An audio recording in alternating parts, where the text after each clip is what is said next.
Okay, good morning, everyone. Thanks for joining us. I'm Leigh from ESL Library. I'm the group account specialist. And so just wanted to take the time this morning to kind of give you a quick overview of ESL Library. I believe many of you might be new to ESL Library, never heard of it, so I'm happy to introduce it and get you excited about it and hopefully see ESL Library be used in your classrooms. So let me just go share my screen for a second. There we go. Okay. And for those of you who just joined, if you are an active member of WATESOL, you can get free access to the site by emailing Vice President at, let me just see, watesol.org, and they'd be happy to set you up with a free access to ESL Library. And so you can explore the site. You can assign homework as well. So I'm trying to think. Yeah, if you just joined us as well, make sure to write in the chat what levels you're teaching, and I'll try to cater towards those levels as well. Okay, so for those of you who don't know what ESL Library is, it's an online subscription-based platform for English language educators. It's kind of a Netflix for teachers. With your subscription, you have free access to all of our materials and resources, flashcards, blogs, everything, and as well as our digital homework suite, which I can show you in a little bit here. But yeah, so once you do have an active subscription, you can log in. And once you log in, you'll see that you're logged in. Looking at the top right corner here, you'll see your name. And by default, it will take you to our Discover page. So from materials, this is our Discover page here. This is updated weekly. You'll find some great content, featured content, for some fall into autumn lessons as well for this time of year. You'll also find some English with the Washington Post lessons that are featured right here. So we have partnered with the Washington Post, and we have updated lessons every week on current events. So that's a great section to look at if you're teaching current events. And we also have some blogs as well. I'm just trying to look in the chat to see what levels. So we have people from, okay, coordinating services, high, beginner, low, intermediate levels. Okay, so kind of a range. So I'll try to cater towards that. So we have some blog posts as well. And if you are exploring the site, once you have access and are interested in learning more, definitely take a look at our webinars. You can register for our creating and using flashcard sets as well. That's a great workshop. It's more interactive. So be on a lookout for those. So this is our Discover page. There is a lot of materials in our site. So I'll try to kind of give you a quick overview of how I'll first introduce how you can search for content. So from our drop-down menu here, click on materials drop-down menu, I'll click on collections. And so these are our collections. If you're using more of a thematic-based approach for searching for content, this is great. We have things on English foundations, grammar, as well as everyday topics. We have things on holiday seasons. And if you're a video fan, you can definitely check out this little collection. It has all of our lessons that have videos as well. Okay, so I'm going to click into a collection. We'll take a look at global issues. So once you click into a collection, you'll see different topics, for example, aging and retirement. We have things on gender equality, innovation, technology. We have things as well on environment. Since WATESOL's kind of theme of this conference is justice and innovation, I thought I'd take a look at the social justice collection here. So I'll click into this. So this is all of our lessons related to social justice. On the left-hand side here, it's kind of broken down into more filtered topics, filtered themes. For example, we have things on racism.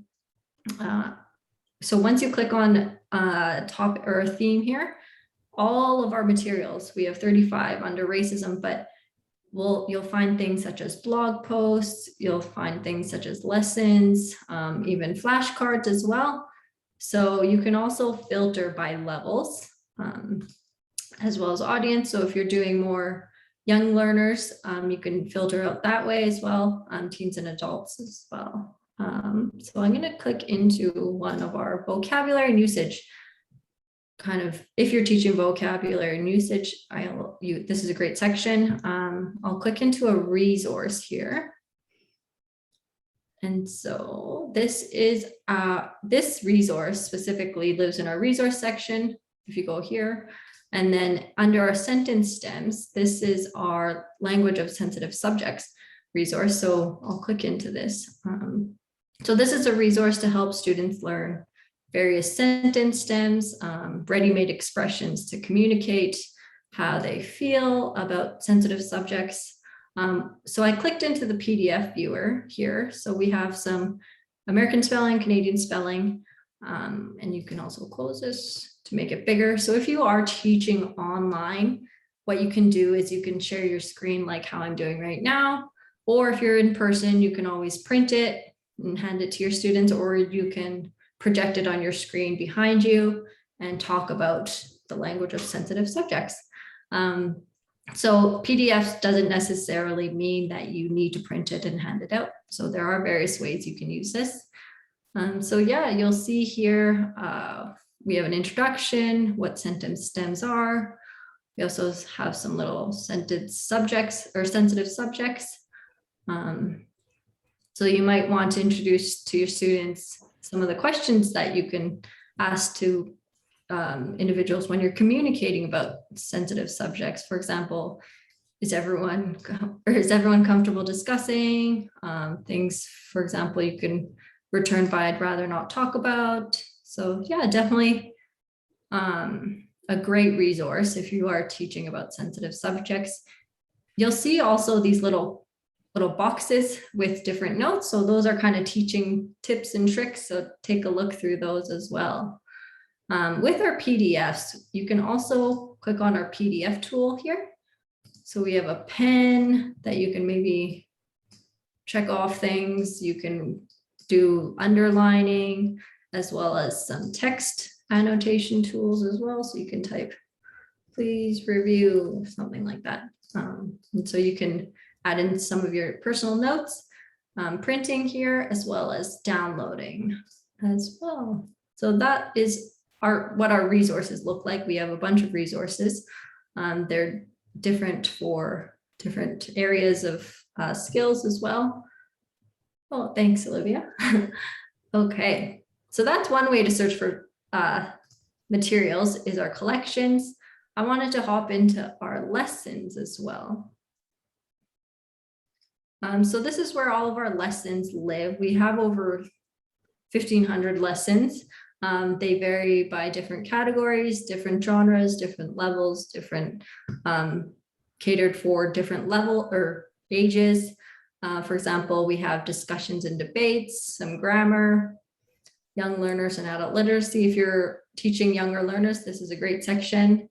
Everyday English. If you're teaching adults or teens and adults, I guess, that are interested in going into the workforce, learning about functional business skills, writing, for example, writing resumes, writing cover letters is a great section too.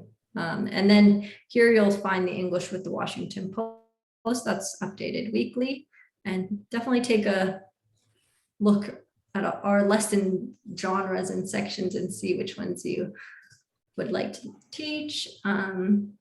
Actually, I will hop into one to show you what it looks like. So I'm going to go into our discussion starters. This is one of our most robust categories. So this level or this section is catered for low intermediate to advanced students. We have 126 lessons in this category here. And so again, you can filter by level. And so you'll see that our new and featured are always up at the top here. And then once you scroll down, you will find, let me just make this bigger, different, I guess, themes. For example, this environment one has lessons, for example, on composting, garbage solutions, trophy hunting. So wide range of topics, education related lessons, business. So while you're scrolling, you'll see this little folder icon here.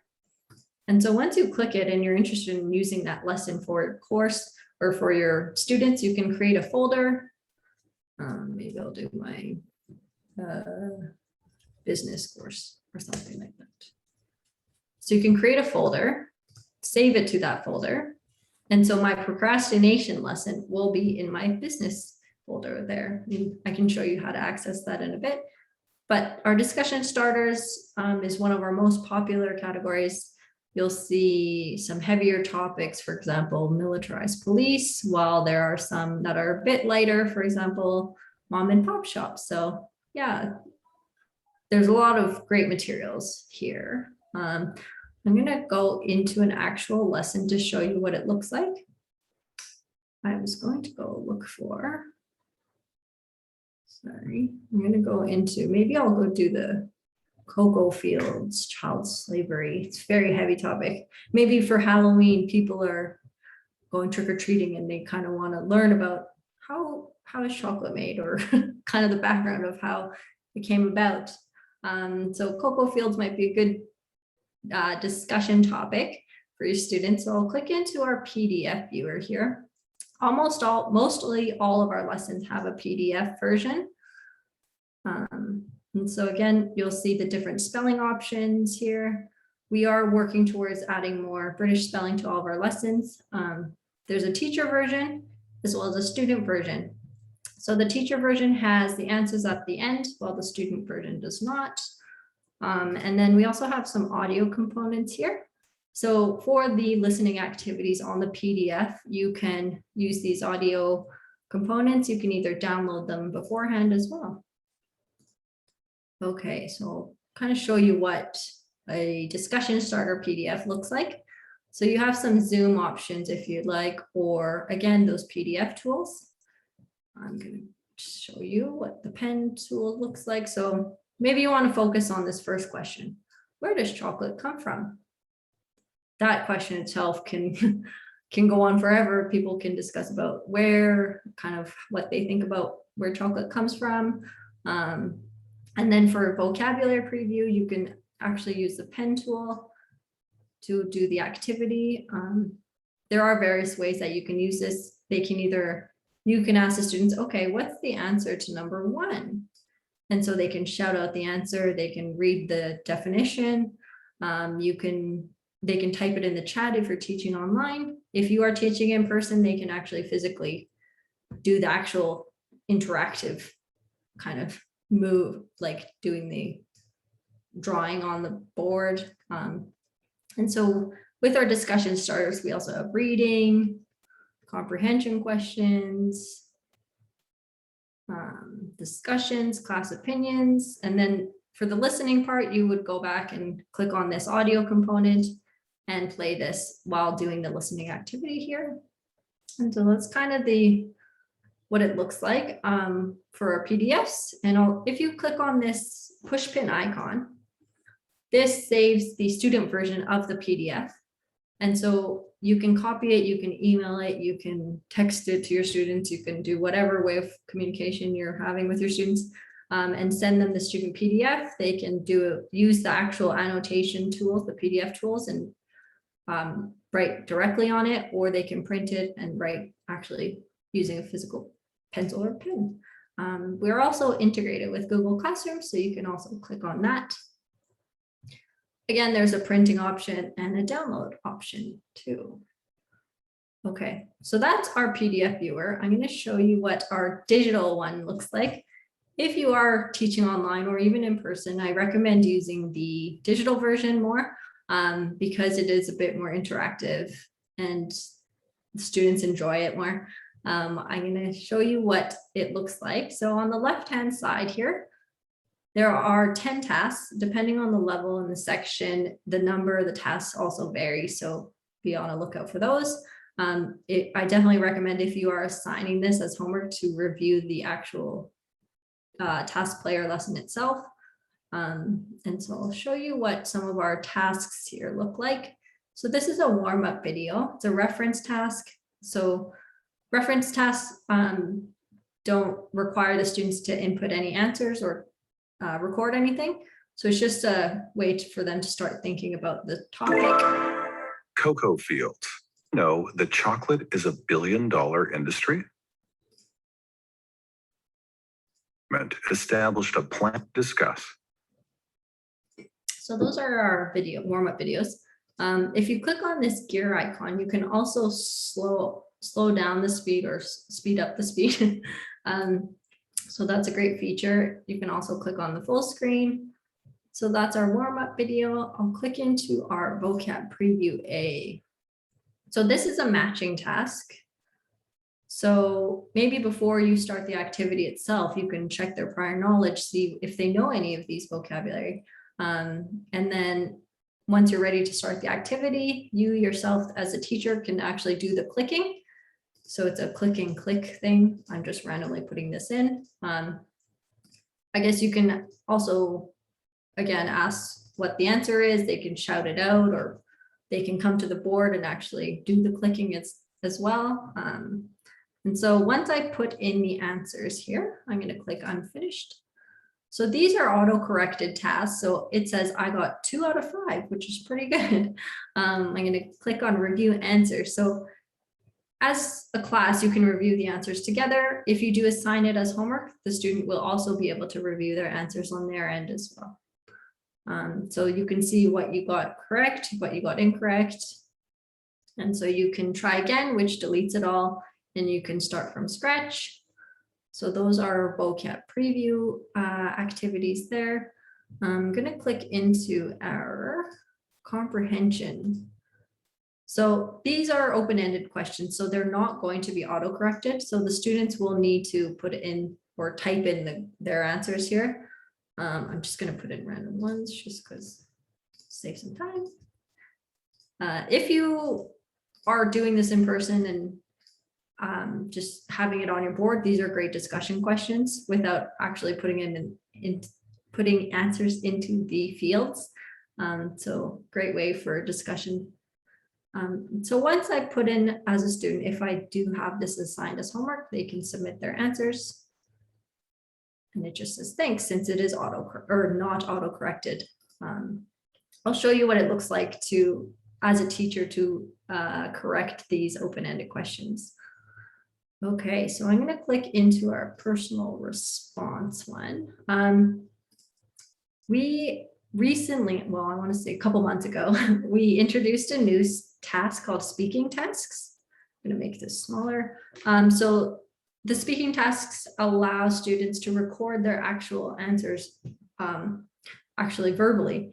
So they can look, if you assign it as homework, they can read the prompt or the question, maybe think about it for a few minutes, write down some notes. So this one's about, have you ever been involved in a boycott? Explain, yada, yada. And at the bottom here, there's a recording button. So once they're ready to record, they have 2 minutes maximum. They can click and record their answer about the question here. Once they're finished, they can stop it. And then they can also review it. If they're not happy with it, they can delete and re-record. For now, I'm happy. So I can also review it again. I'm going to submit my answers. So those are our speaking tasks. So I will go back and go into a different lesson actually to show you kind of the variety of lessons that we do have. So that's aimed at more intermediate, high intermediate, the one about cocoa fields. I'm going to go into our word bank here. So this is our word bank category. So again, they're broken down into different themes or topics here. For example, we have the new and featured always up at the top. There's the basics. So this one's, sorry, aimed at literacy to beginner. So even if it's young learners, this is a great section, but even adults really enjoy this. Great fun way to learn vocabulary. So we have things on animals and nature, school and work, people, healthcare workers, sports and activities as well. So I'm going to click into maybe our Earth Day one. I have it heart, or I check mark the heart. If you are browsing casually and you're interested in a lesson, you can click on a heart. And what it does is it saves it into your likes bucket. So once you're ready to actually organize all these lessons, you can go into your likes and organize them into folders that way. Okay, so this is our Earth Day lesson here. So it's under a word bank category. I'm going to show you the PDF version. Again, there's teacher, student version, audio too. So I'll click into this. So you'll notice that while I'm browsing, it's a lot of images, illustrations. So it's an activity for word recognition. So there's things such as pollution. You could review vocabulary here. And then there's activities when you go scroll down more, there's matching activities. So this might be great for the pen tool here. So you could match them with the correct images here, different word choice activities. And at the bottom, a great feature of the PDF versions of our word bank is that it has pre-made flashcard sets. So you can print them out, maybe put them on the wall for the students to look at or review throughout that week that you're teaching about Earth Day. You can also write down the actual word itself on the bottom as well for them to study or practice. So those are our PDFs of our word bank. So I'll click into our assignment manager. So whatever that or all the tasks that you'll find in our digital task player will also be assignable. So I'm going to show you how you can start assigning some homework. So I really recommend reviewing the task player first before assigning it. So I'll click for, I'll pretend that I've already reviewed it. So I'm going to be ready to assign it. Okay, so once you click on the assignment manager, you can either assign it to a class or individual students. For now, I'm going to just click on classes, and I'm going to assign it to my Monday class. So all of your classes will be listed, so you can choose which one to assign it to. And from here, all the students within that class will be listed. You can also uncheck mark them. So I don't want to assign it to Sally. I'm going to click continue. And this is where all the tasks will be listed. So you have the option to choose all of the tasks here, and then also set a bulk due date. Or I'm going to go back. You can choose which ones you want to actually assign. So for example, I want to assign my student the picture dictionary, the image match. I'll do the listen and repeat, and see and spell, see and say, and question time. Okay, I guess that's almost all of them, but these are the ones I want to use. So I'm going to set a bulk due date to next week on the 23rd. You can also set a time as well. I'm going to save it. You do have the option to specify the due date for each specific task as well. So that's great. If you want to maybe do a quiz or something, maybe the word choice, multiple choice could be used as a quiz, so you can pick a specific due date for that. Click assign. Okay, so once you assign it, you'll let your students know, okay, I assigned you some homework, go to esllibrary.com/students, and you can access it that way, or you can also post it on Google Classroom.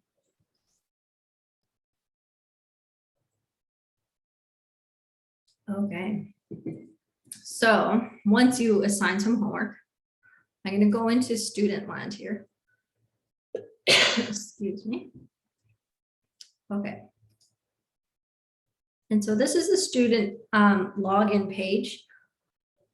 All the students will need to know esllibrary.com/students. That's the only website they're ever going to need to know. And so they can either single sign on with Google or Clever. If they have a username and password, they can do that, or email address. So for now, I'm just doing the old-fashioned way of username and password. Okay, so once I log in to my student dashboard, you'll see here the to-do tab here. These are all the assignments or homework that my teacher assigned me. And right here, you'll see that things are due soon. So I have these 2 activities that are due soon. I'm going to click into the one that was recently assigned. They'll know that they're assigned by this little yellow blue icon here. So I'm going to click into it.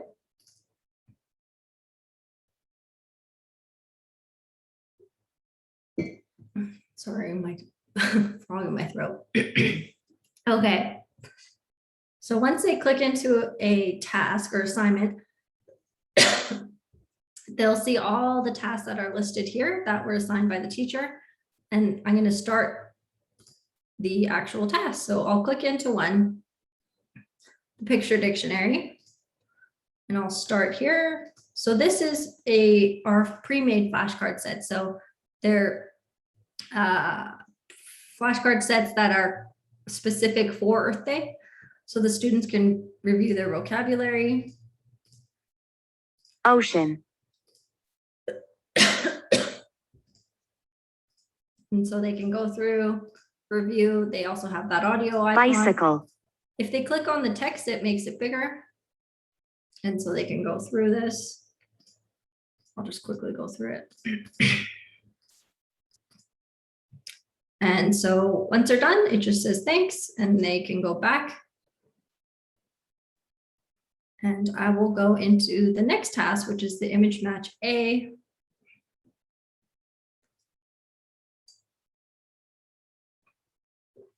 Okay, so this is where students can match the images to the text. They can go through, click and click. I'll just randomly show you what it looks like once they're finished. Okay, oh, pretty good, 4 out of 6. So they can again review their answers. Excuse me. They can see what they got correct, incorrect. And so they can review their answers that way. They can actually try again. I'm going to show you what it looks like once they make 2 attempts. And okay, so I'm finished with this one. Oh no, that was not on purpose. Okay, anyways, so I got 0 out of 6. So I'm going to go back to my assignments. I'm just going to take a break from this activity.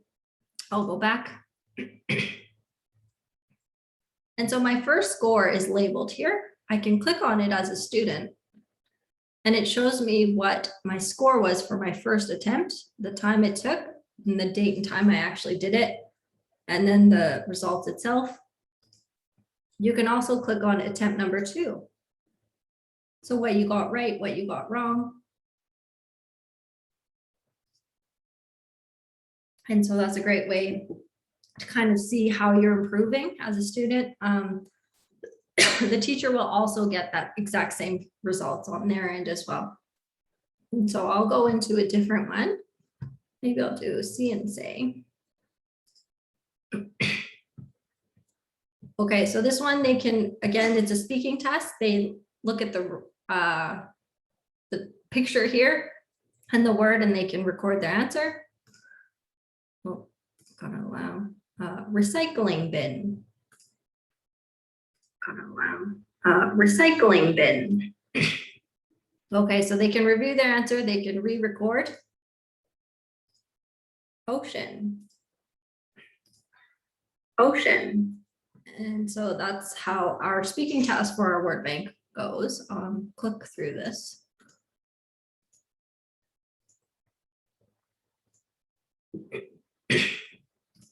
And so at the end, they can review their answers and submit it. I'm sorry, I'm coughing so much. 2 hours of straight talking is a bit hard. So I'll go into another one called question time. So this is an open-ended question. So what's your favorite animal? So the student can think, they can type their answer. My favorite animal are elephants, something like that. And they can go through. I'm just going to put in random answers to show you what it looks like on the teacher side. Okay, I'll just click through them. Again, they can review their answers and I will click submit. Okay, so you'll see that the open-ended questions have NA because they're not auto-corrected. And so once you assign some homework as a teacher and you're wondering, did anyone actually do their homework? You can go back to the teachers page. So I'm back in teacher land. In order to find or see if any of your students did homework, you go to class prep, my classes. And so all the classes that you created will be here. You can click on the actual class that you assigned it to, or if you scroll down and click my assignments, all the assignments over all of your classes will be listed here. And it looks like that in the Earth Day, maybe I'll actually go into class. I'll go into the Monday class. And so I'll click on this assignments tab. There is a little notification that somebody did something. So I'm going to check it out. It looks like that there's some results for my Earth Day lesson. I'm going to click into it. And it looks like that Toa did 4 out of the 6 tasks that I assigned. I'm going to click into this to see what he did.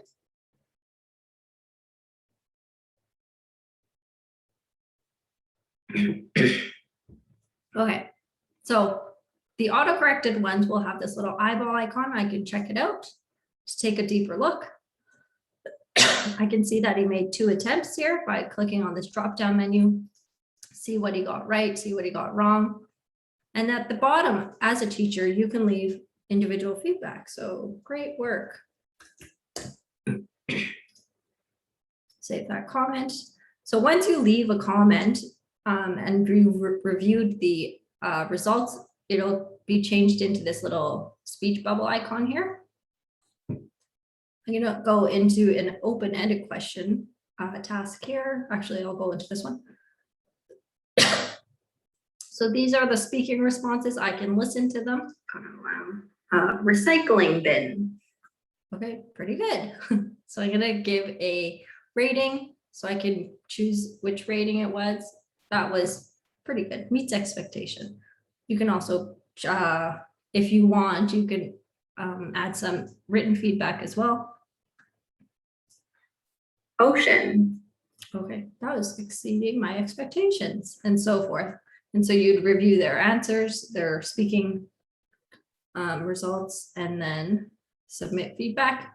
So once you submit it, the student will also automatically get that feedback on their end.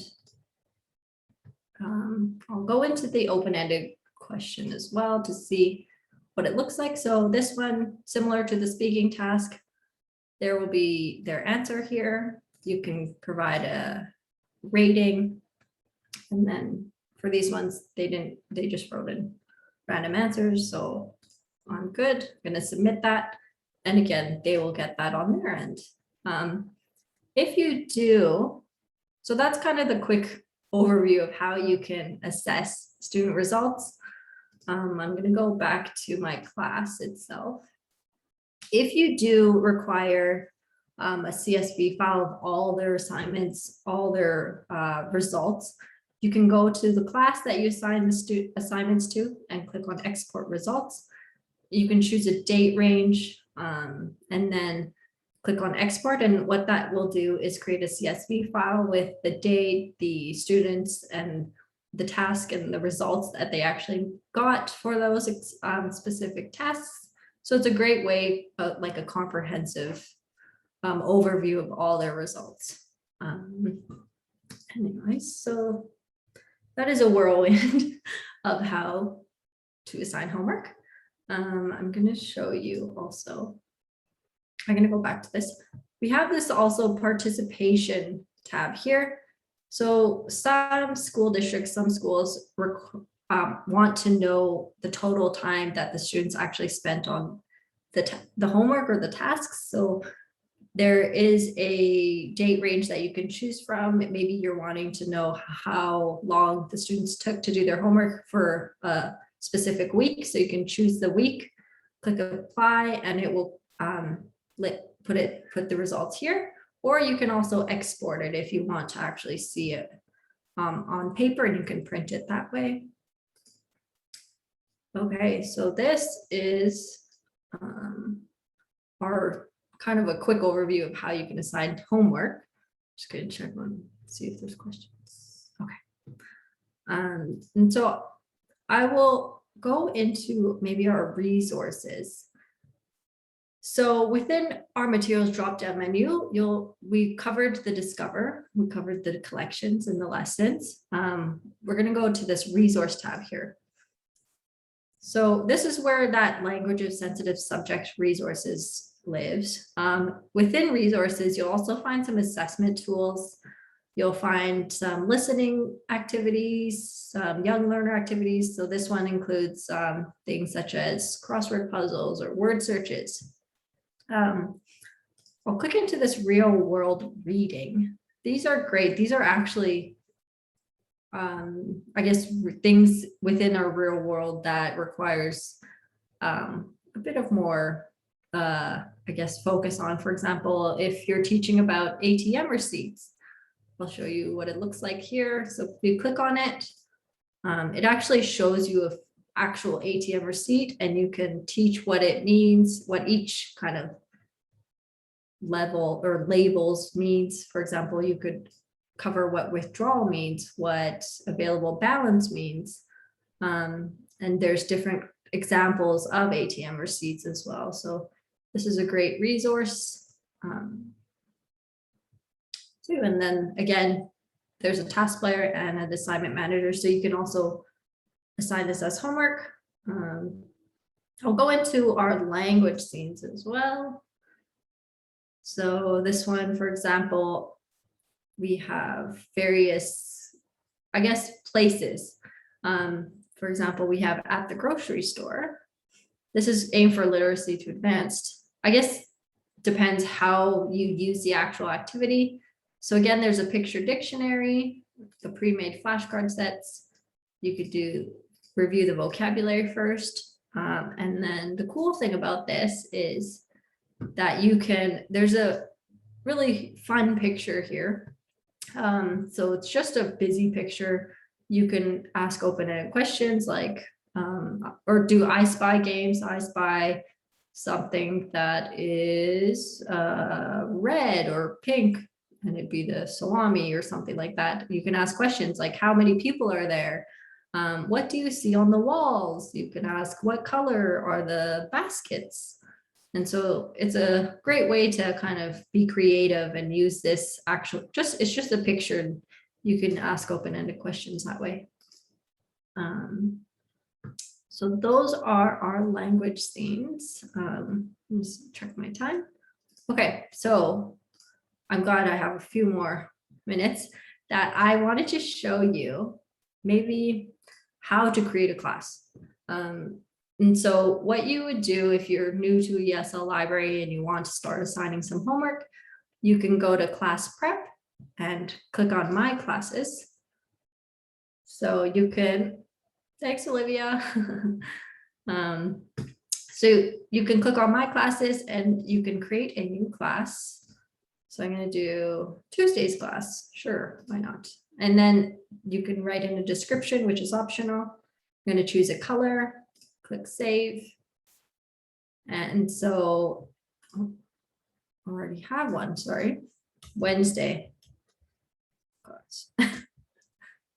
Tuesday didn't save because I already had one. Okay, so this is my Wednesday class. To start inviting students, you can click on this add students and then click, if your students have an email address, you can invite them through email. If you're inviting them through a code, which might be easier if the students don't have email addresses, you can click on this invitation, invite new students with codes, make this bigger. And so you could do this as a class. It's great digital literacy skills. You can put this on the board or screen share it or whatever. And so you'd go through the steps together with your students. So you'll let them know, okay, let's go to esllibrary.com/students. You're going to click on create an account, fill out the form, which is first name, last name, username, password, email is optional. And then they will put in this invitation code. So once they put in that code, they will be connected to your Wednesday's class. And so then once they're in that class, you can start assigning some homework to them. And it's a great way to get that going.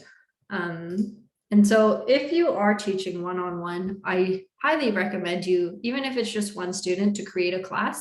There are a few benefits of creating a class, even if it's just for one student. We do have this new feature called flashcard sharing. So I'll show you what that looks like. So I just previously did this, but you can, once you create a custom flashcard set, which you can learn all about at our flashcard workshop, you have this option to maybe I'll share my buildings flashcard set. So you can click on this and click share with students. So once you create a custom flashcard set and you're ready to share with your students, you can click the 3-dot icon and click on a class, click continue, and click the students you want to send it to. And you can write in a note, please review. You can share it with your students there. And so what that does is, I'll show you what it looks like. As a student, they can go back to their student land. I'm just going to reboot this. So I'll click into the assignments. So this is where that Earth Day lesson was. And it looks like there's new little icons here. So this means that the teacher reviewed my results, provided me feedback. So as a student, I can look into kind of what they said about my results and review it that way. But right now we're looking to see if my teachers shared any flashcards with me. So as a student, up at the top here, I'm going to click on flashcards. And it looks like that my teacher assigned me or shared with me the buildings flashcard set. I'll know that it's newly shared because of this bell icon again, and this little note. I can say, okay, I need to review the words. So I'm going to click start. And so I can review it. They can click on the image, click on the text to make it bigger, and they can review it. Bookstore. If they need a little help here, they can listen to the audio as well. So it's a great way to review vocabulary, practice your reading, pronunciation. Because of this audio icon, they can check their pronunciation as well. And so they can go through these flashcards that the teacher sent to me. On the left-hand side there's an option too. There's an image and text, or text only. Maybe the student wants to challenge themselves and just do the reading or text only and see if they can actually read the word without the picture prompt. And so they have that option as well. So they can go through and read those vocabulary words. Okay, so that's a quick overview of how to share flashcards. Gonna go back to the chat. Yeah, thank you. So I think I have gone through everything that I wanted to so far, but definitely there is a lot of material within ESL Library. I definitely encourage you to explore the site.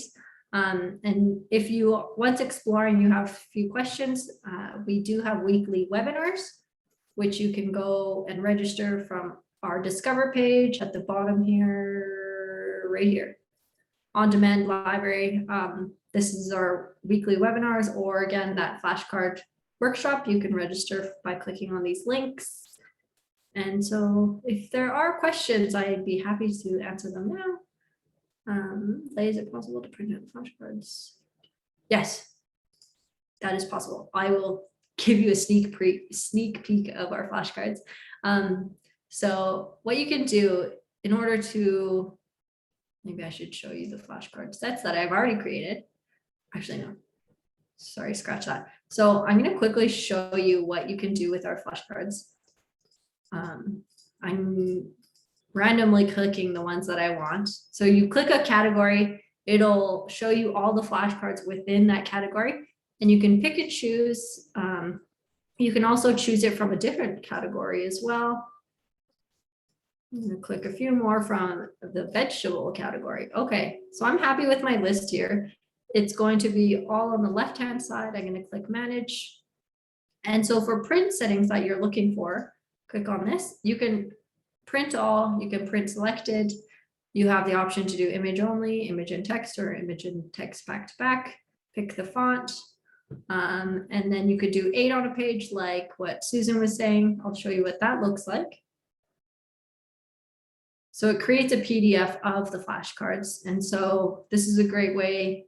You can either do like a matching, print it, play a matching game. You can either just keep it on your screen and play I Spy or some fun activities. And then you can also have that print option here as well as download. Hope that answers your question. But yes, all of our flashcards are printable. Is the site accessible to students who are online? Yes. So we don't have like an app to download. All the students need to do is go on their internet browser using their iPhones or whatever device they're using. Go to esllibrary.com, put in their username and password or email address, and then so they would be going to their student dashboard in order to complete their homework. So yes, ESL Library is compatible with any device.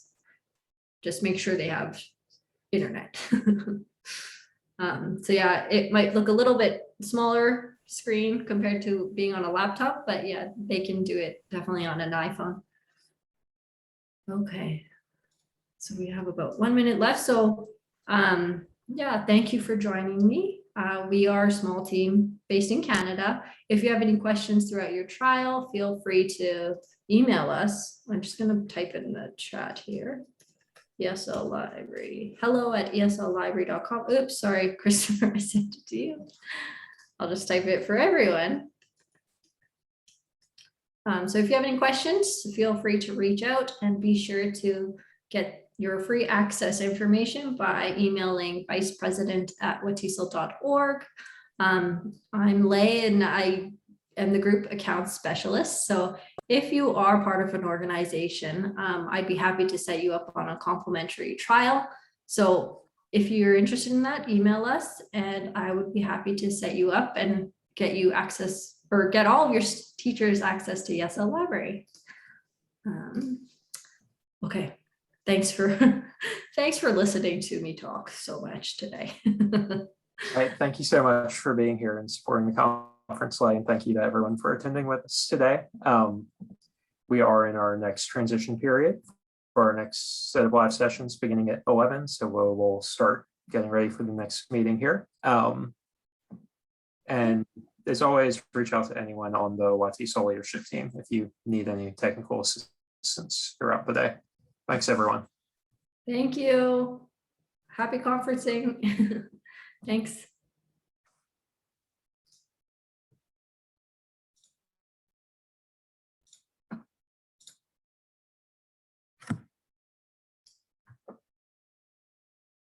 Okay, all set, Greer.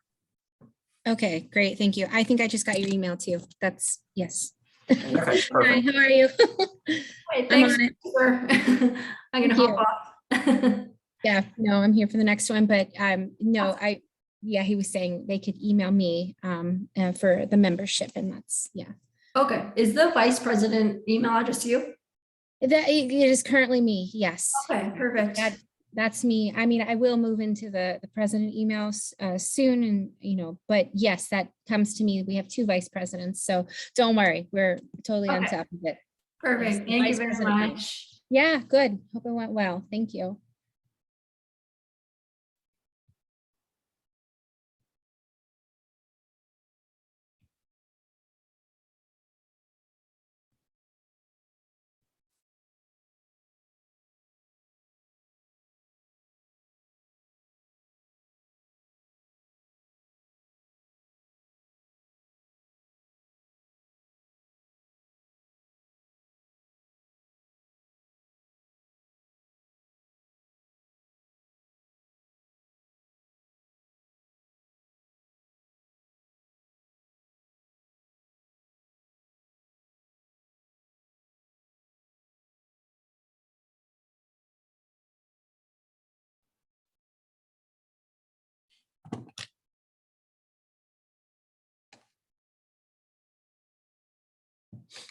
Hi, Amanda.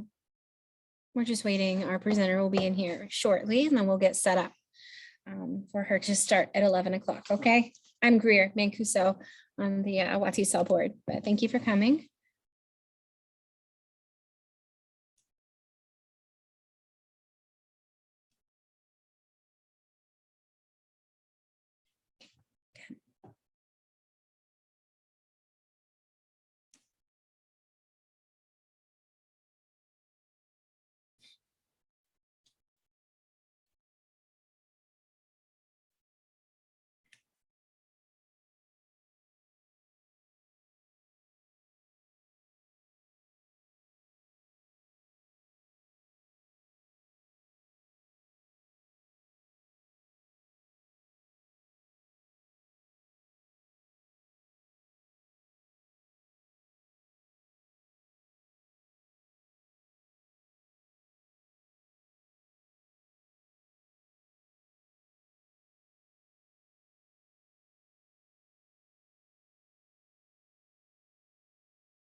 I'm trying to email our presenter right now just to make sure she has the correct Zoom link.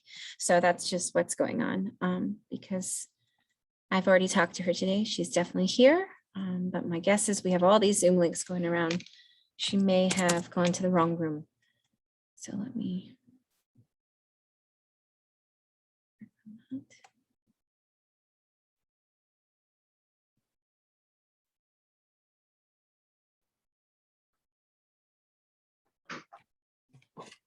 Let's see.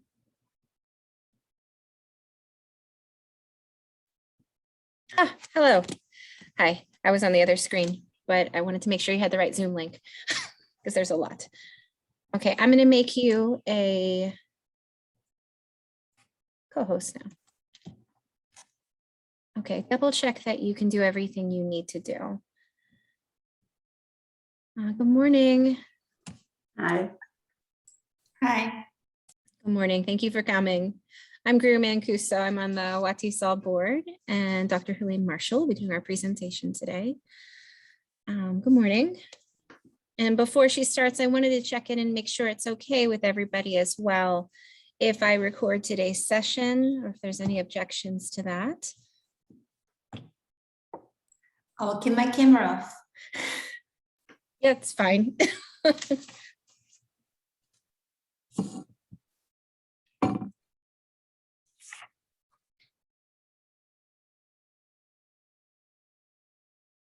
Oh, it looks like you're having people are coming in. Maybe Wi-Fi is a bit of an issue. I can tell.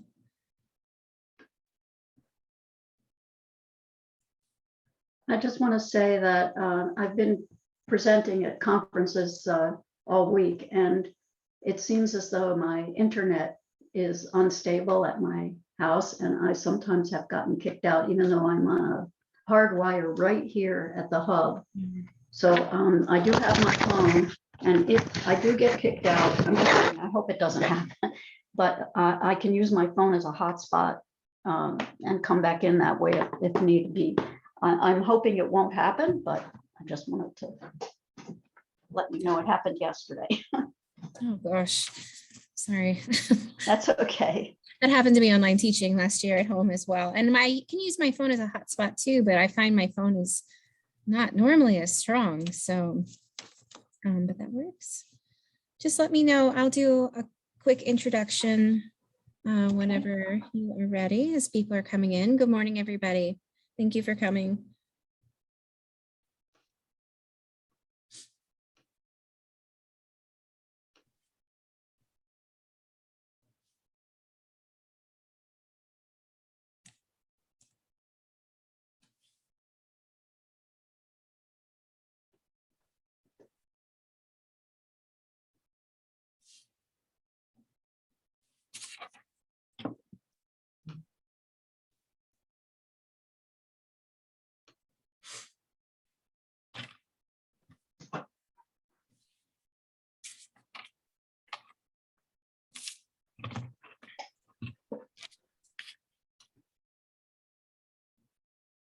So let me know when we're.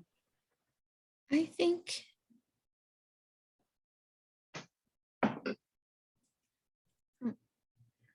Sorry, you know, session when I came in. Okay.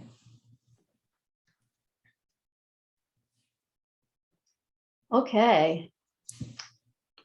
Welcome. As Greer just said, I'm Helene Marshall, and I'm at Long Island University, and my role is teacher education. So my students are going to be teaching anywhere from elementary through adult. And what I'm talking about today is really based on my work with SLIFE, Students with Limited or Interrupted Formal Education, that I began back in Wisconsin when I worked with Hmong refugees there many years ago. And it turns out that that was before anyone called them anything. I just called them students from oral cultures. But I found that there are many such groups, and that although we don't want to essentialize any particular subpopulation, that they do share certain characteristics that I'm going to talk to you about today that impact the way we can be successful with them or less so. And that's how I'm framing this conversation. And I will begin by saying there's no better introduction than the wonderful presentation I just attended on asset-based instruction.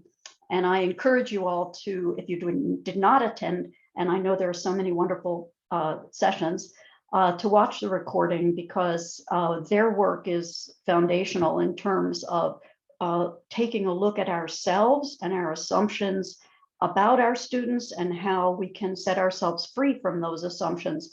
I'm going to talk to you today about a very narrow set of assumptions that we do make that about our life and how we need to free ourselves from those. Okay, so I'm going to be sharing a PowerPoint, and as most folks do, and I will also be putting links in the chat. I'll put the link to the presentation, and I want to say that I've already also added this slide deck to Canvas. So, oh, I see it doesn't translate the link. Okay, that's interesting. Okay, I'm going to have to grab that later. It's in the link is in Canvas. Okay, all right. So the question becomes, is it an achievement gap? And I hope to convince you that we need to reframe the conversation and refer to it instead as cultural dissonance. So if you're unfamiliar with SLIFE, and I don't know here in this group how many of you are familiar with SLIFE, but if you have never seen a formal definition, these are the characteristics that are generally given when talking about SLIFE.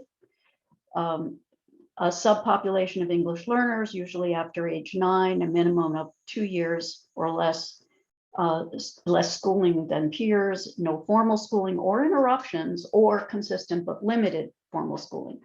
2 years below grade level in native language literacy and numeracy skills, which have nothing to do with acquisition of other subject content or English, and may be pre-literate in their native language. And this came from the Massachusetts guidance team that my co-author and partner in crime, Andrea Di Capua, helped to develop with the folks from Massachusetts.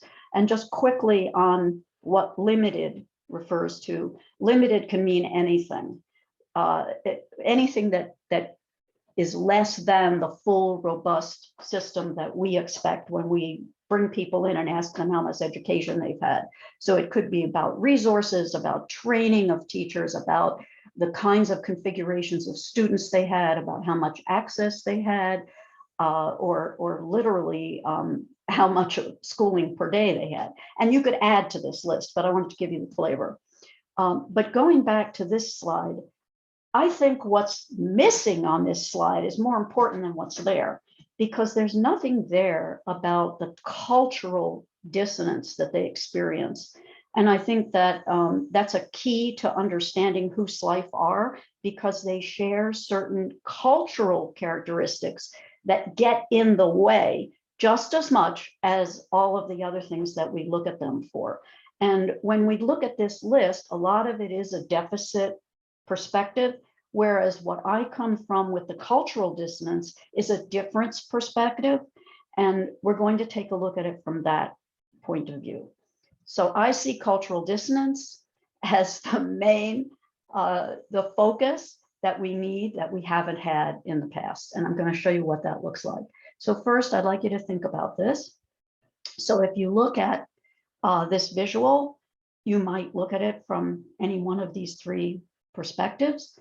So what I'm going to be asking you to do is, whichever way you initially identify with it, shift to another way. And that's kind of what I'm going to ask you to do, except we're going to do it with a learning paradigm. We're going to look at our learning paradigm here in the US and the learning paradigm of SLIFE, and see how that differs and how we can accommodate the two. So assumptions that teachers make. I start with the assumption of our goals, and we could spend a lot of time talking about the what are the goals of education, but this is a broad brush of this. So we tend to think that we're going to produce an independent learner, K-12, right? That we're going to prepare them for life after schooling. They go to school, they grow up, and then off into the world. We also assume that they're ready to participate, not necessarily ready, have the prior skills, but in their brain, they're ready to participate and demonstrate mastery on an individual basis. They know they'll be asked to be individuals in the space that we've created in schools. They know that they're going to be engaging in something to do with literacy, reading and writing in the literal sense, and classroom tasks. They know that school is going to be different from home, that the things they do in school are school things. Okay. What I'm going to show you, and you'll see in about 10 minutes, this same slide again. This doesn't resonate with them at all. Any of this, none of this works for them. And yet these are our assumptions. So I'll paint that picture for you, show you the dilemma, and then bring you to a solution, the theory behind it, and a couple of examples. And the last piece will be advocacy. So that's where we're headed in the presentation. It'll be a little bit interactive, but I want to get you through this. So we're going to kind of move.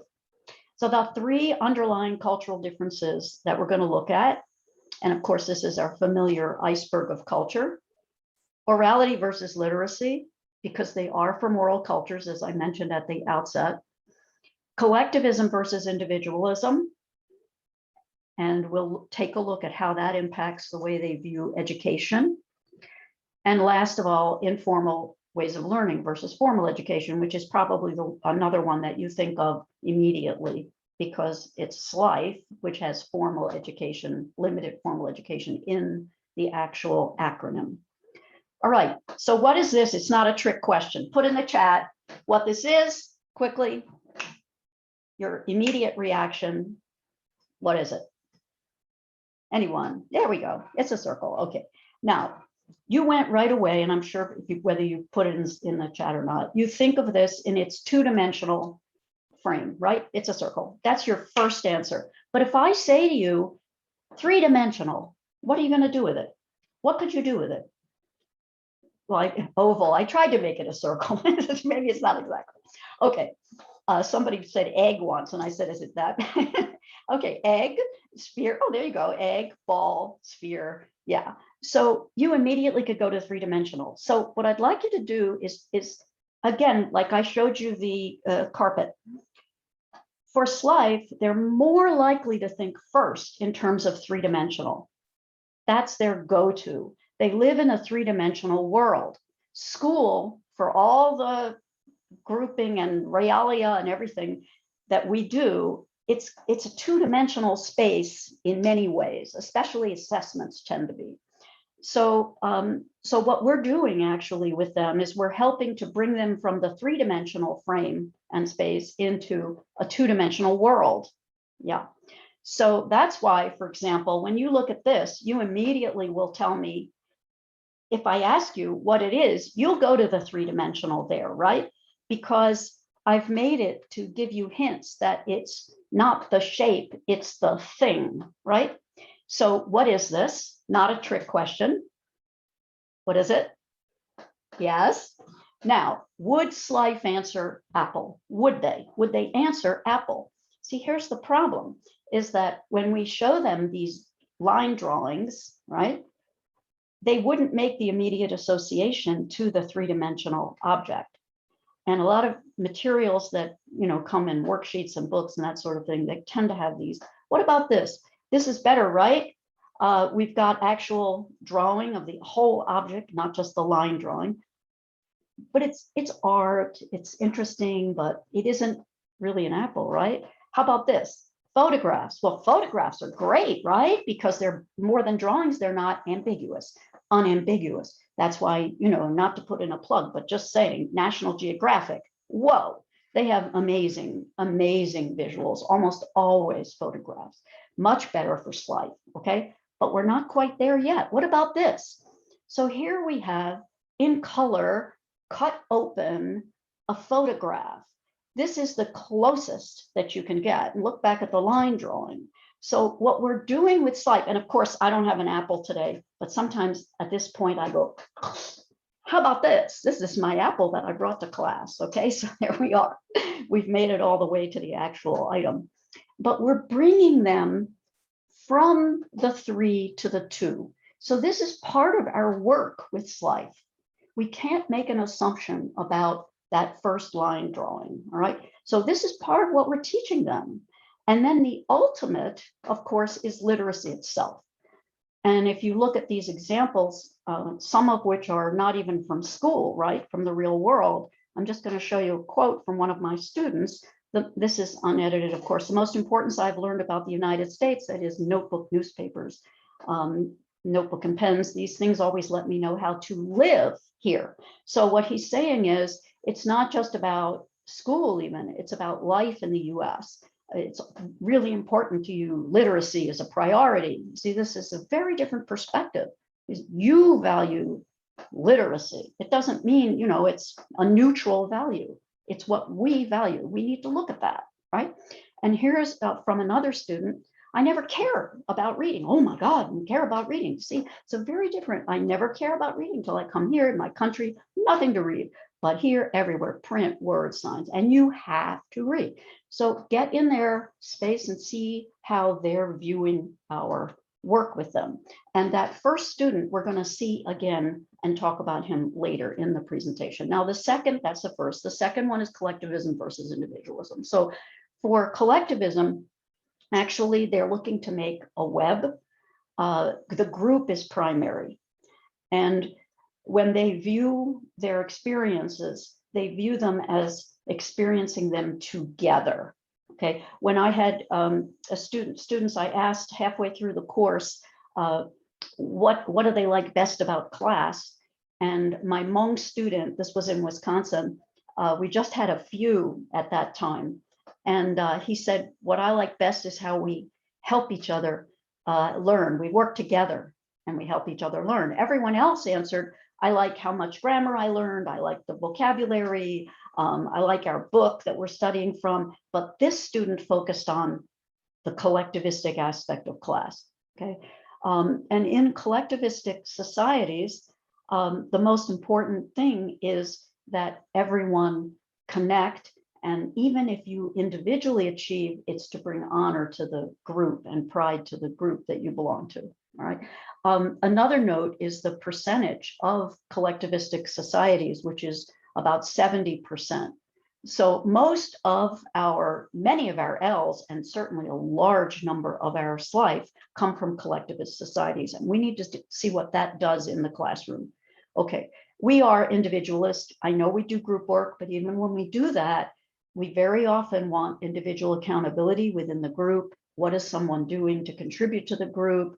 I know that even my own son would come home and say, I don't like group work. I do my share. What about everybody else? They don't do their share. Well, he's from here. So the Slife don't look at it that way. If someone's good at something, we'll help that. The other person, whatever you can help with, you help so the group does well. It doesn't matter who does what. That's very different from our view. So that's the second difference. The third is the ways of learning. So in informal ways of learning, which is where Slife generally have experienced most of their learning. Remember, they're not tabula rasa. They come to us with many affordances and assets, et cetera, as you know from your own experience if you've had such students. So informal learning, here is this child learning to weave. Why? Because she is old enough to be able to contribute to her community. And what is she doing to get learning? You see the hand coming down of the adult. So she's being mentored. It's an apprenticeship model. You practice, you get feedback, you see other people doing it, you get better, and you get more feedback until you've mastered it, all right? For us, and I know this is a teacher up front with the rose, but it kind of shows the complete contrast that we bring people to a separate building, we put them all in their little age groups, we teach them in different subject matters, and we bring them along.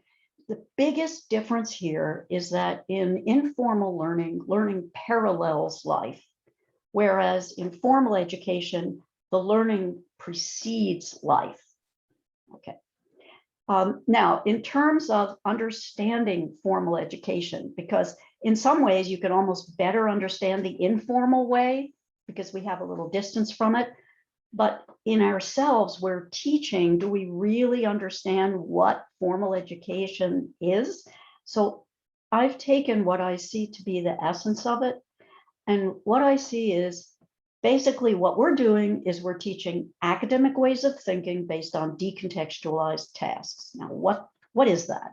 So if you right away thought of Bloom's taxonomy, yes, okay. So Bloom's, and that would be if we were doing a workshop, you know, we'd get all into this, but academic ways of thinking generally would be Bloom's taxonomy, and decontextualized tasks are all of those kinds of activities that are not only done in class, but on assessments like multiple choice, matching, true, false, all of that. So I'm going to show you some examples here. So defining is a big one, right? That's one of our most common questions in class. What is a tree? So if I asked you, just put in the chat, again, no tricks, just put in the chat, what's a tree?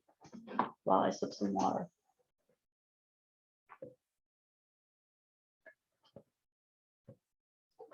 Oh, I just saw the chat that said clip art. Clip art is something you have to teach. It's part of the curriculum for SLIFE. You have to teach it, not assume it. They can even learn to make their own little clip arts and pop them into a slide or something. Okay, what is a tree? So we can say, as you've done right here, what a tree is. But even when you ask anyone in a class what a tree is, they might, any L, they might give it in their own language, or they might point to it out the window if it's there, or they might wonder why you're asking and say, you don't know what a tree is, you know, that kind of thing. But with SLIFE, okay, you can see the slides, right? I'm just checking. Okay, all right. So with SLIFE, they're going to put it in a functional frame, right? Because they're in the real world. They're in the real world. A definition is not the real world. It's out of context, okay? So what they're going to say is, they're going to say a tree is for shade, a tree is for building something, a tree is to nourish yourself from the fruits or the nuts or whatever. So they're going to get these things wrong when we ask for definitions, all right? True, false. This is trickery, right? We're trying to trick them. So they look at it as we're learning to read, and here you are giving us something that may be false. So again, look at it from their point of view. We think we're developing critical thinking, but they're thinking to themselves, just give me what's true and I'll learn that. So it's a different way of looking at it. And here's a third example, classification. And if you've had small children, you know that we see immediately it's a shape sorter, and the color is not really salient here. And we, from a very early age, ask people to do these classification tasks. And I see in the chat, Robin is sending us to a book, and that's why SLIFE are age 9, because by the time you've gotten to 3rd grade, you've gotten to that bridge where you're moving into the academic ways of thinking and decontextualized tasks. That's why if they come earlier, even if they are SLIFey, they will get what they need in those early grades. Okay, now I'm going to give you a task. So let's look at it from 2 different directions. First of all, your own first answer. What's the group? 3 of these go into a group. Which one does not belong in the group? So you're going to see 4 objects. What are the 3 that go together? What are they? There are 3 of them. They all go together, and they're tools. You can see that, okay? And so which one do you have to throw out? If you have to throw one out, it's going to be the log. But SLIFE won't see that. Do you see how they're going to look at it differently? They're going to look for what I can do in the real world. So they're going to take the log, and they're going to not get rid of it. And so do you see how when we're talking about standardized assessments and we judge an achievement gap, that it's a very different way of looking at a task like this or any other type of task. Okay, so I think I've brought you to where you see that. Now, this is retrieval practice. Just because we're going to need them in a minute, can you please put whichever you remember of the 3 differences? And then we'll have them in the chat to refer back to, and maybe you can remember retrieval right now. What are the three differences I just went through? The three cultural differences that we're going to look at today, whichever ones you remember. The iceberg. What were the three? Collectivism and individualism. Anybody remember any others?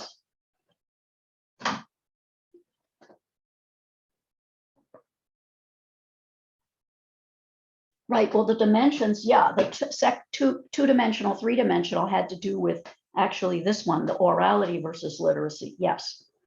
So we have orality versus literacy, collectivism versus individualism, and yeah, decontextualize had to do with informal ways of learning versus formal education. So those are the three. Now I'm going to show you this slide again. Here we are. Do you see how this same slide I just showed you, does it look differently to you now? Take 1 minute to look at it and tell me if you think that looks like SLIFE learning.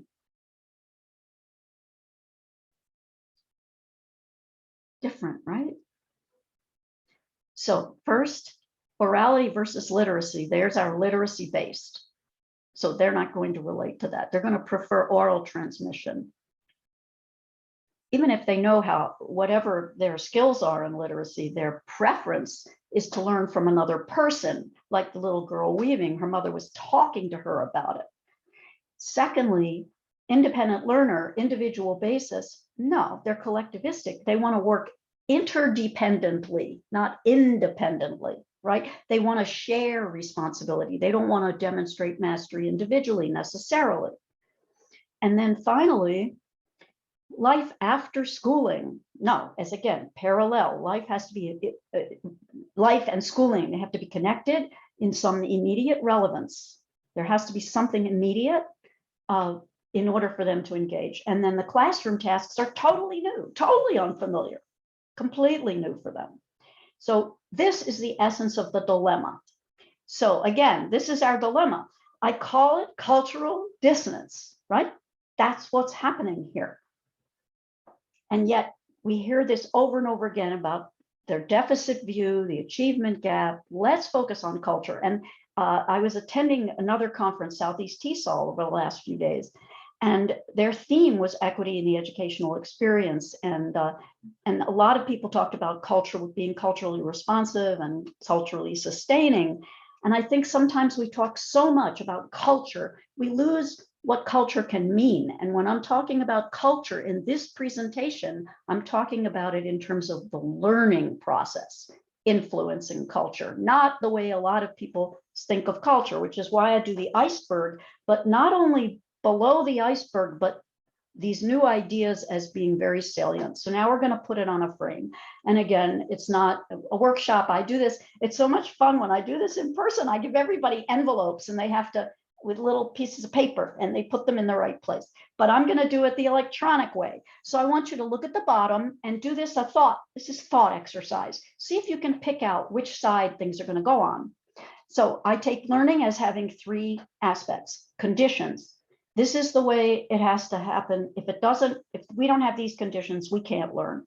Processes. This is how we're going to master the material. This is the way we like to do this. And then activities are, what are we going to be asked to do? All right. So those are the three categories that I look at when I look at learning. So SLIFE on the left and formal education on the right. Immediate relevance goes here. We've talked about that. And on the other side, we have the future. And then we have interconnectedness on the left, and on the right, independence. So do you see right away where we're coming from is very different from what they need and what they want. Processes, oral transmission goes here. You probably figured this out, and written word goes there. Over on the left is shared responsibility, and on the right, individual accountability. That's the processes. So the activities then are going to be pragmatic tasks based on lived experiences versus decontextualized tasks based on academic ways of thinking. Now, this should make a lot of sense to you now based on the three cultural differences.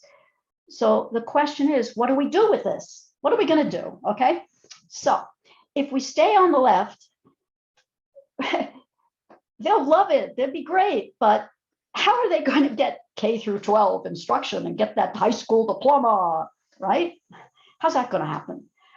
What about the right? Well, that's the way we do things here. Come on, you can do it. We'll slow down a little. We'll water it down a little. No, because that's what we're doing and it's not working. So I have an idea. All right. I have a little book, actually. I keep it on the top shelf to inspire me. What do we do with an idea? Okay, so I have an idea. But before we look at my idea, I want to show you one more little punch, which is this. If you look at individual accountability, written word, decontextualized task, academic ways of thinking, that combination, what does that remind you of? Does anybody, when you see all of that together, what is that has to do with education? What is it? What does it remind you of?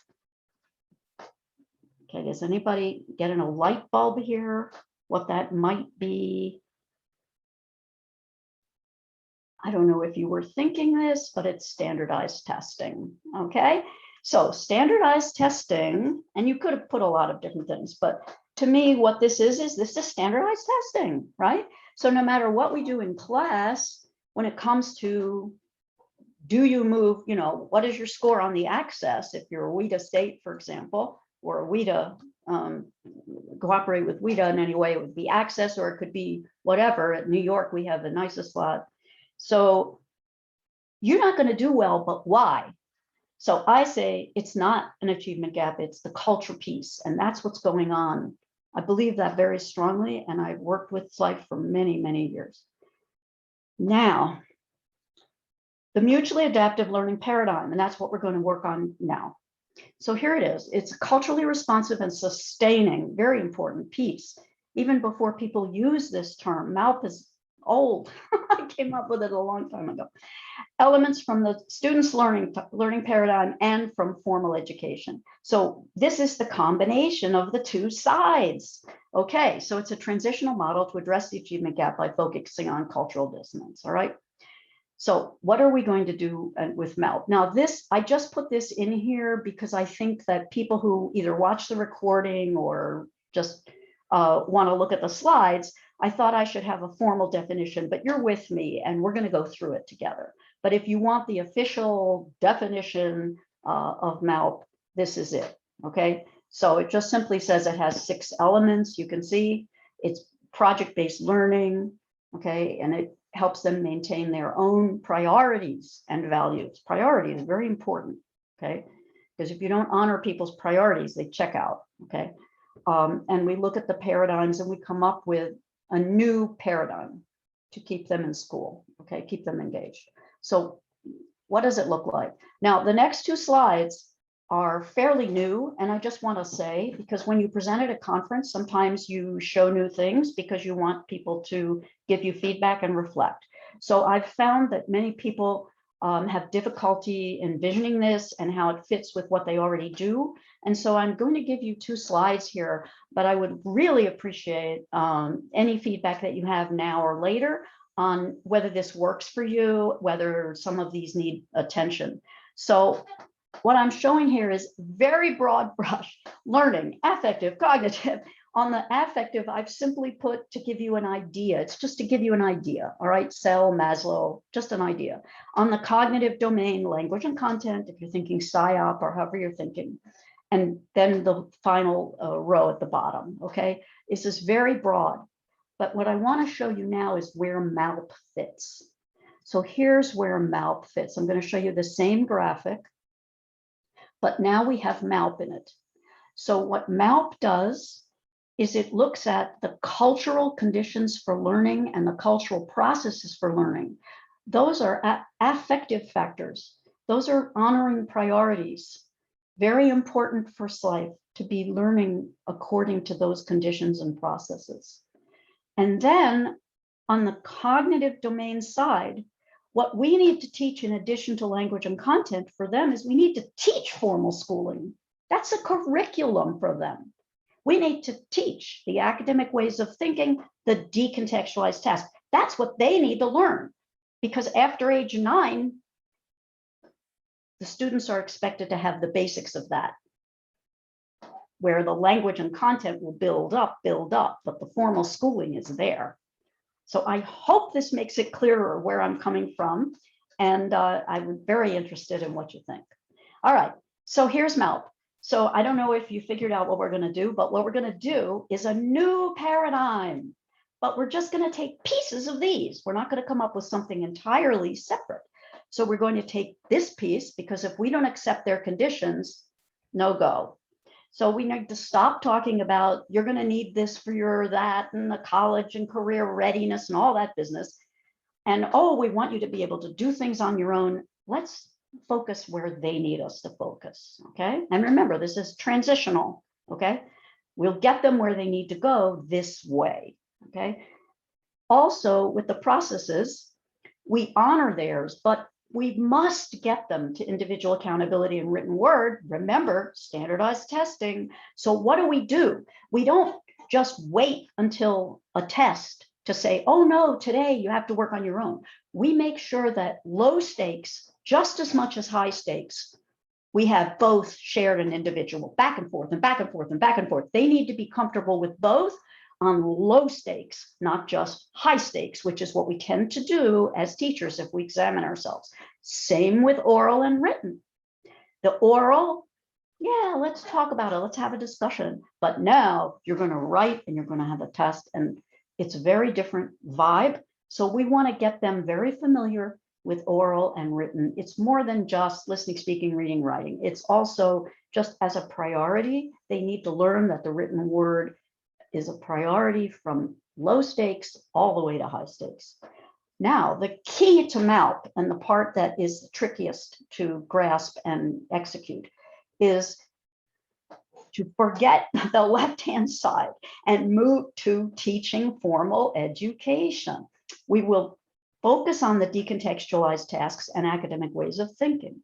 But I'm going to show you in detail what that looks like.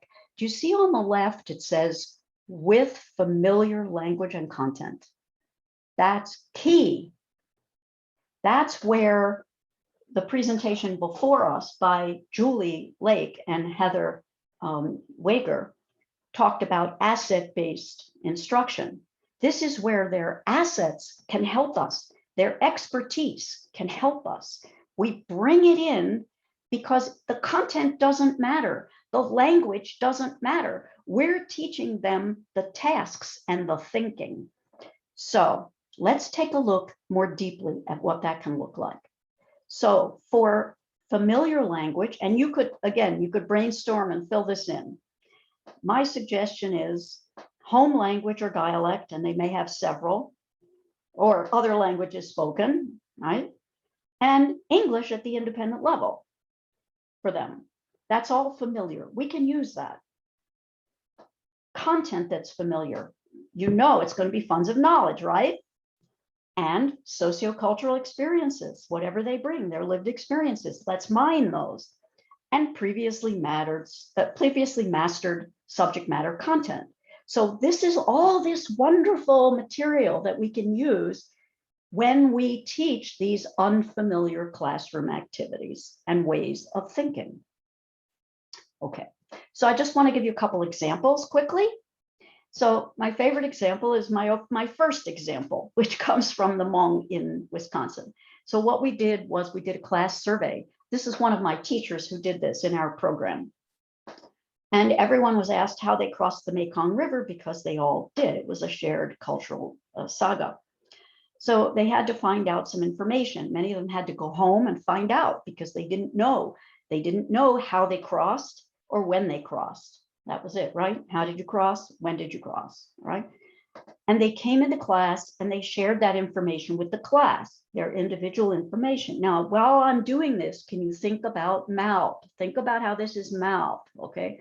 So they're looking at this. This is the chalkboard. It was co-constructed with all the students and the teacher, getting this information up on the board, okay? This was old school, on the board, right? So they see the flags. Those are the names of the two countries, the Mekong River. This is familiar to them, okay? And they're doing it orally to put it down on the paper. And you see the river is a river. This is a little bit of a map, isn't it? It's kind of a map. They're learning 2 dimensions. This is a map, right? so they can see the two countries and the river. And on the left, they have their names, and then they have how they cross. Now, if you say, oh, rode is an irregular verb, swam, was pulled is passive voice, that's not what we're doing, right? These are chunks, and they're meaningful chunks because immediate relevance, because they did these things, and we have the visual to show it. These are line drawings, but they represent the lived experiences of the student. So we're helping them make that transition, okay? And across the Mekong, prepositional phrase, but Mekong is familiar, see? So, and across can be shown. So you see how there's a lot of opportunity here to make this clear. And then the dates are the numbers that they're learning, okay? So what is this that we're looking at? Well, if you look, it's a sentence frame. It's the same sentence. Everybody's saying the name, the verb. Across the Mekong is the same, in, and then the year, okay? So they can talk about it, right? And notice how it's organized. What order is it in?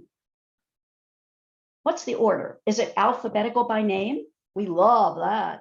Is it chronological by date? Ooh, we're crazy about chronology. No, it's organized by how they crossed. That's the way it's organized. And now I want to show you one more thing. This is what I just talked about because I wanted you to focus on the visual, but it's all here, okay? And you could design, and when we do workshops, people come up with lessons. People come up with all kinds of lessons. You could go to town on this, but you see how you can teach academic ways of thinking, decontextualized tasks, but with familiar language and content. And one more, I always like to do a punch. So here's the punch. It's a table, rows and columns. So they're learning data analysis. Oh my God, the life are analyzing data. And you can put numbers to the rows. You can say in row 3. I mean, it's not perfect here, you know, but they're getting the idea, right? And they're learning data, life analyzing data. Oh my goodness. So this is one example, all right? So I wanted you to see that so you can understand how it works. And also this is their artwork. And so the teacher got the idea for this project from their, I'm going to murder this, but something like that. And because it's a tone language, I was trying to do the tones. But anyway, this is their needlework that they do. And you can see the visual of it that they've created in advance. And we're very familiar with it. Okay, so when we had those line drawings, they already had in their mind. Okay, all right. Now we have a checklist. And the checklist is available in Canvas. Everything's in Canvas. I can put it also in the chat in a minute. Okay. So if you look at this checklist, it takes you through everything that we did, right? Accept conditions for learning, and there they are. Combine processes for learning and focus on new activities. All right. And in our in one of our books, there are several books you'll see at the end. One of our books has this exact project with the checklist filled in, so you can see how the teacher analyzed it. And if you would like that, I'm happy to share anything with you, very transparent. We don't have a lot of time. I don't want to spend a lot of time on other examples, but I want to quickly show you how you can do this in a social studies class, very quickly. What is she teaching? What are the decontextualized academic ways of thinking? Well, you can see it's a Venn diagram. She's teaching, Carol is teaching Venn diagram. She's teaching Venn diagram, okay? She's teaching compare contrast. On the right, she's teaching WebQuest. She's teaching how to go to the internet and find answers to questions. How did she do it? Well, they were studying the Civil War, and she took them to a site, a Gettysburg site on the right, about how soldiers spend their free time.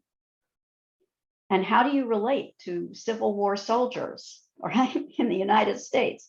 Well, they talked about what they do in their free time. So how do they do the same thing as the soldiers? Or do they do different things in their free time? She's teaching Venn diagram. She's teaching compare, contrast. I'm just going to blow this up a little bit for you. So you can see in the middle, this listen to music, sleep, right? The content's not important, you know, okay, they sleep, okay. Write letters, pray, they pray, right? Okay. So, and look at how they're numbering, and this was they're really learning school, all right?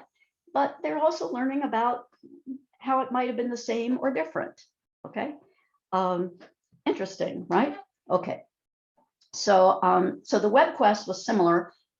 They had to pick someone from their country to learn about that they already maybe knew about, but they didn't know about in a web quest way. Maybe they knew about it from stories from their family, but now they're going to learn about that same person that they already know, but learn about it on the web. And so I'm just going to blow this one up for you. I know you can't necessarily see exactly, but this is about Tekum Umam. Does anybody know who that is? Anybody heard of that person? It's actually a hero of the Mayan Quiche from Guatemala. Okay. And so their questions, this was from the teacher, the questions, and they talked about them a lot. And this was a long project. This is not something you do in 1 minute. And they find out about their person. He never married, blah, blah, blah. Okay, so you can see their number 10 was copied. That's something they're doing also at this stage, is some copying, okay? But you can see even just the way they're writing that this is Slife. And there is the statue, very famous statue. They all know the statue. If they're Quiche, they know that. They know that person, Tekum Uman. So this was to prepare for learning about Abraham Lincoln and the US, but you don't start with Abraham Lincoln. Now they know how to find out about someone so they can find out about Abraham Lincoln. I get emotional because got to do it this way. Okay, this is second grade. That was high school. A welcome book. So in the welcome book, what Renee did was she had everyone make their own cover. Why not? They all made their own cover. Welcome to our school, right? But what they did was they made a book together for the new ones that were coming in after them. Slife come in all year long. So this was for the new students that would come in, and it counted as her nonfiction unit. All right. So each student made one page. And what were the pages? Sharpen your pencil page. Write in your homework planner page. Okay. So each one picked something that they wanted to be the expert on, right? And they divided it into stages. So what are they learning here? Oh my goodness. Well, they're learning the sequencing. They've got their academic language there first, next, then they have the visual to support. And again, they're learning the two-dimensional visual from the real world objects in their classroom. So do you see how we're helping them build formal education, all right? And then they put all the pages together, and there was a lot more to this project. They had a glossary in the back, of table contents. They learned about books by making their own. Okay, so I hope I've convinced you, and the last few minutes will be reframing the conversation. This is your advocacy. If you need to convince someone, this is what you say. We're going from the achievement gap to cultural dissonance. And here's what it looks like. There's a continuum, and we're over on the right, and Slifer here. And unfortunately, we seem to have a deficit view. They can't do it. They lack ability. No, from this presentation, that's not what's happening. They're coming from a dissonance place. They are starting from a different paradigm. Informal ways of learning, oral transmission, collectivistic worldview, they're coming towards us. If we meet them in the middle, they'll be okay. We need to do this, okay? So I like to end with my student. This is the same student. Do you remember notebooks and pens? The student who said, I learned how to live here. Literacy was learning how to live here. He did this poem a couple of years later. Look at that.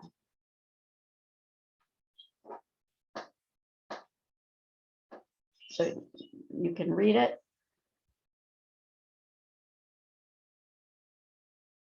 Notice the visuals are there to support, and every line starts with an E. And of course, he called it poetry. It should be poetry, right? anyway, you can see he's making that journey. He gets it. He gets it. So, and this was not an assignment. This is their free journal where they could write anything they want. And that's what he wrote. He said it took him an hour and a half. Told me, this was amazing. All right, so these are your resources. You can follow me with these online resources. I'm going to pop them into the chat, and I do have the links to the slides popping in. So there you go. If you want to watch videos on this, you can go to Play Pause It with me. If you want to read articles on it, you can go to Perusal. And those are the two places where you can follow up. And then if you want today's slides, that's the link to the slides. Okay, all of this and more will be in Canvas, is already in Canvas. Okay, so so I thank you for joining me. And yes, there's a website. And yes, I have an email. I'll pop it in. And those are the books. If you want the books, those are the books about this that will tell you about this. And thank you very much. I believe it's, I know I took up the whole time, but you know, if you have questions, I'm around all day and I'm around now. That's my email. And I hope you appreciated this. And thank you, Greer. And you can take it from here, whatever you need to say. No, that was wonderful. Thank you so much. And thank you for everybody attending. Links in the chat, but also in Canvas. It sounds like everything is in there as well. And the session is being recorded, which I'll stop in just a second. And we will end up posting our recorded sessions on our YouTube channel for WATESOL as well, if you want to go back and take a look.